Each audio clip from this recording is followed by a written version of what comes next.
Virgo, hi! Welcome to Mystic Queen PH. At ito ang inyong weekly reading for April 22 to 28, 2024. This is a general reading. Just take what resonates. Watch your Sun, Moon, Rising, Venus for other messages. And thank you sa lahat ng mga sumusuporta dito sa ating channel.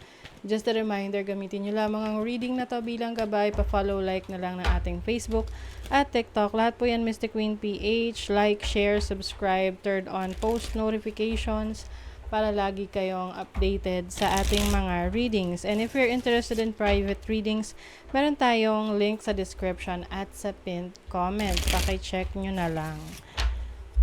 Okay, Virgo, let's see what's coming to you this week for Virgo.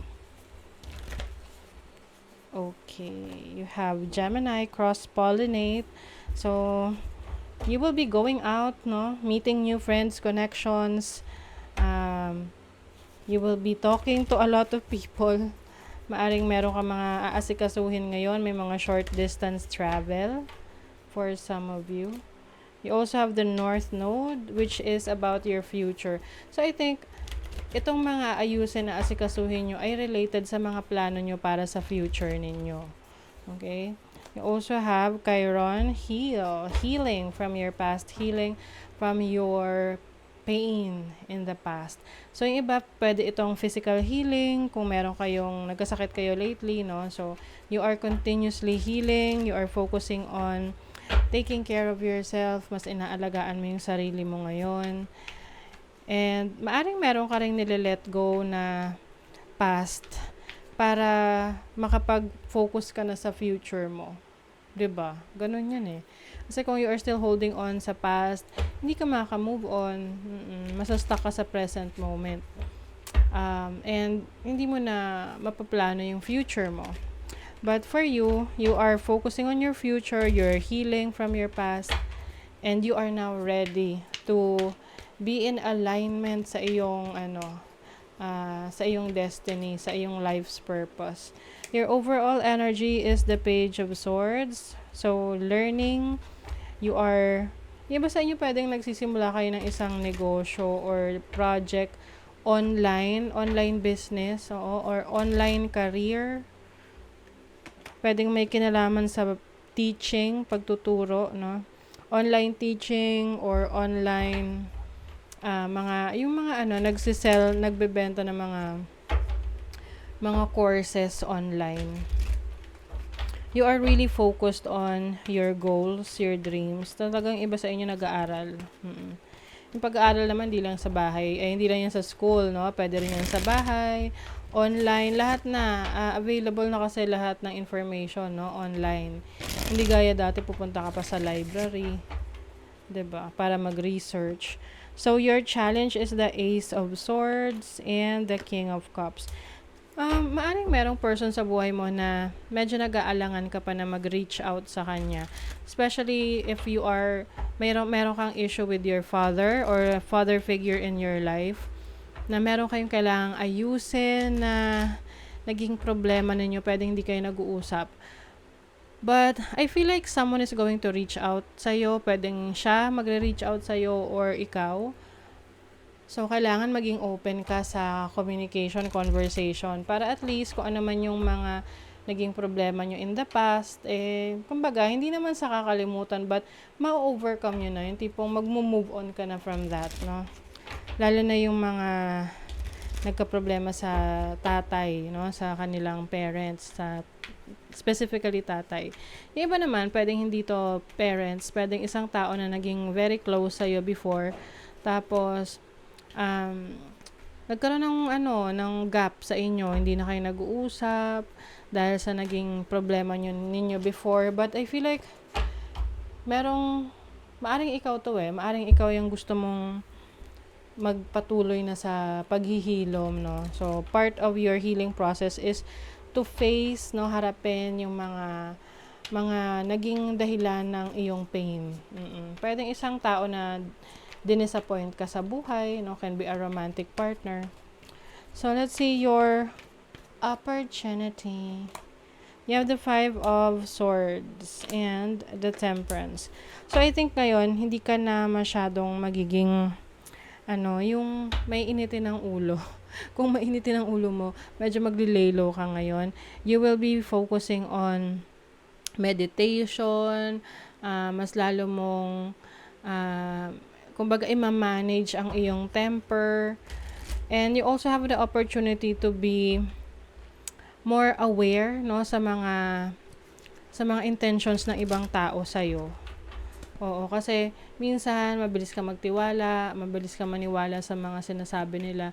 And I think this time meron kang opportunity na maging heightened yung iyong instinct, yung iyong intuition, at alam mo agad kung itong taong to ay nagsasabi ng totoo o hindi. Oo. And also, maaring maire-reveal din sa'yo yung mga taong hindi maganda yung intentions towards you.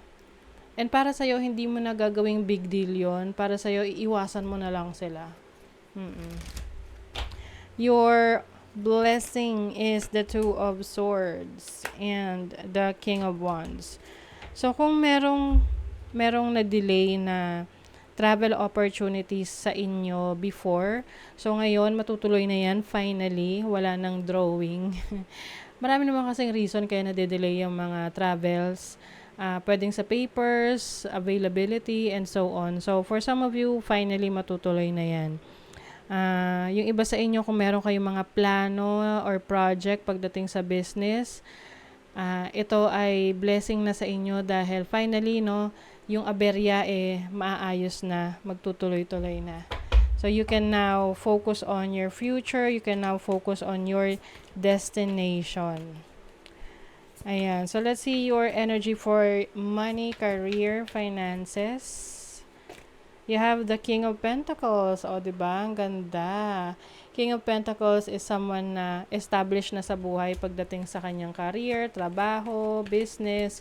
So, pagdating sa finances ninyo, kayang-kaya ninyong i-manage yung inyong kaperahan. Maaring meron ding leadership role sa inyo sa trabaho, no? Maaring marami ring messages coming through na mga invitations or pwedeng mga customers, clients inquiring about your services or your products.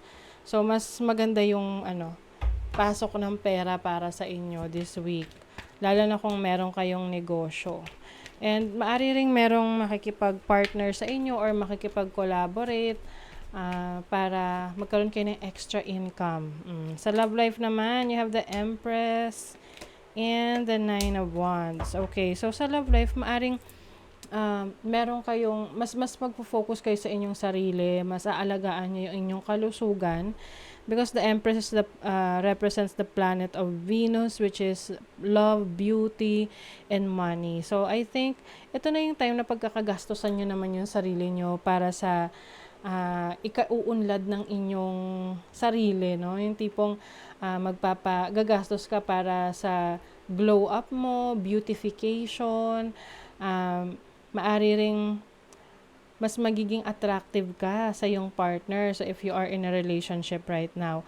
And with the Nine of Wands, I think kung meron ka mang issue with your special someone, no, yung iyong person, I think maaayos nyo yan sa pamamagitan ng pag-uusap.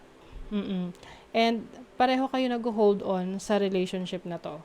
Na pagsubok lang yan, kung ano man yung pinagdadaanan nyo ngayon, mariresolve din yan. Okay? So, kailangan kapit lang, kumbaga. Lalo na kung meron kayong baby na parating, no? Or meron kayong anak.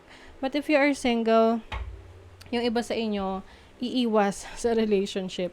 Iiwas muna kasi gusto nyo muna mag-focus sa inyong sarili. Kahit na merong mga umaali-aligid or may mga potential partners, iiwas muna kayo kasi gusto nyo muna na mag-practice ng self-love, self-care. Unahin nyo muna ang sarili. Kasi ang pagkakaroon ng relationship, ano rin yan ang tawag dyan, hindi ko masabi yung word, responsibility rin yan. Oo. Love people, love them with all your heart. Just be sure to love yourself first. O, diba? Ito yung sinasabi ko sa inyo. Love yourself first. and peace of mind. Ayan, pakikipag-ayos sa iba. Just because some people are fueled by drama doesn't mean you have to attend the performance. Make your life a drama-free zone. Ayan, so iba sa inyo, ayaw nyo na ng drama, ayaw nyo na ng issue, gusto nyo na lang ng katahimikan sa buhay. So kung anyone or any situation na magulo, stressful, toxic, iiwasan nyo na yan.